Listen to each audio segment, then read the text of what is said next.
బెంగళూరులో నివసిస్తున్న కుప్పం నియోజకవర్గం ప్రజలతోటి బెంగళూరులోని సైనిక్ వెల్ఫేర్ సెంటర్ నందు జరిగిన ఆత్మీయ సమావేశంలో పాల్గొన్న సమన్వయ committee chairman MLC Kancharla Srikanth.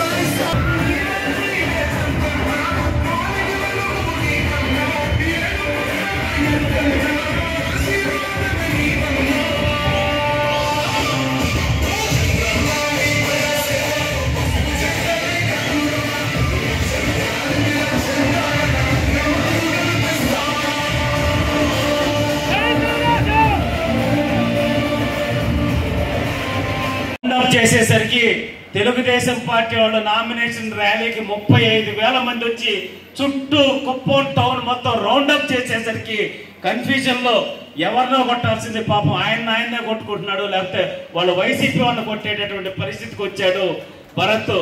లేకపోతే గంగమ్మ ఏం చెప్పాడు, గంగమ్మ తల్లి గుడి సాక్షిగా నేను తమిళనాడు నుంచి కానీ కర్ణాటక నుంచి మనుషులను తీసుకొచ్చుంటే ఇప్పుడే నేను విత్డ్రా చేసుకుంటానని చెప్పనేసి అన్నాడు.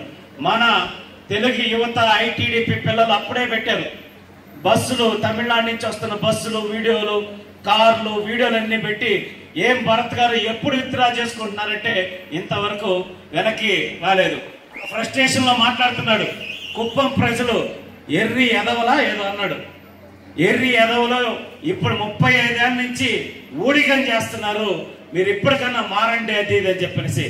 అయ్యా, కుప్పం ప్రజలు మంచి మనసున్న వాళ్ళు, తెలివైన వాళ్ళు కాబట్టి చంద్రబాబు నాయుడు గారికి ఓటు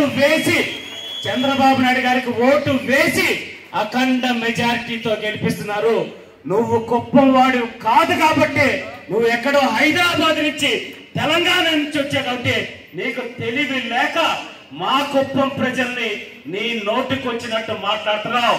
ఖబర్దార్ తమ్ముడు భరత్, ఇంకొకసారి కుప్పం నియోజకవర్గ ప్రజల గురించి ఒక్క మాటన్నా కూడా పట్టా పుట్ట సర్దుకొని వెళ్ళేంత వరకు కుప్పం నుంచి తరుముకుంటామని చెప్పనేసి ఈ సందర్భంగా హెచ్చరిస్తున్నాం. తెలుగుదేశం పార్టీ గాని నారా చంద్రబాబు నాయుడు గాని గుండెల్లో పెట్టుకొని చూసుకుంటున్న మా కుప్పం ప్రజల్ని నువ్వు ఎర్రి ఎదవలు అని ఇష్టం వచ్చినట్టు మాట్లాడితే మరొకసారి సహించేది లేదని కూడా ఈ సందర్భంగా ఈ వేదిక నుంచి భరత్ గారికి తెలియజేస్తున్నాం. ఈరోజు ఆయన స్థానికత గురించి మాట్లాడాడు. చంద్రబాబు నాయుడు గారు ఏం చేశారు, ఉండడు, ఎప్పుడు ఉండడు, ఇక్కడ ఉండడు, నేను ఎప్పుడు ఇక్కడే ఉంటాను. దేనికి? గ్రానైట్ దోచుకోవడానికి, ఇసుక దోచుకోవడానికి, కర్ణాటక మద్యం అమ్ముకోవడానికి, రియల్ ఎస్టేట్ వాళ్ళు వెంచర్లు వేసుకుంటే వాళ్ళ దగ్గర నుంచి డబ్బులు దొబ్బడానికి నువ్వు లోకల్ ఉండేది అందుకే కదా. చంద్రబాబు నాయుడు గారికి ఏం అవసరం లేదు నాయన. ఈ కుప్పం నియోజకవర్గానికి ఎదురు పెట్టి ఈ నియోజకవర్గాన్ని అభివృద్ధి చేసిన నాయకుడు చంద్రబాబు నాయుడు గారు తెప్పిస్తే నీలాగా రోజు ఉండాల్సిన అవసరం లేదు, ఉండి దోచుకోవాల్సిన అవసరం లేదు. నువ్వు కుప్పంలో ఎప్పుడు ఉన్నావంటే ఎప్పుడెప్పుడు ఏం దొరికిద్దా తీసి డబ్బాలో వేసుకుందావా, గల్లా పెట్టిలో వేసుకుందావా అని తెప్పిస్తే నువ్వు ఎన్ని డీకేటీ పట్టా భూములు నువ్వు నీ అంచెలు రియల్ ఎస్టేట్ చేసుకున్నారు.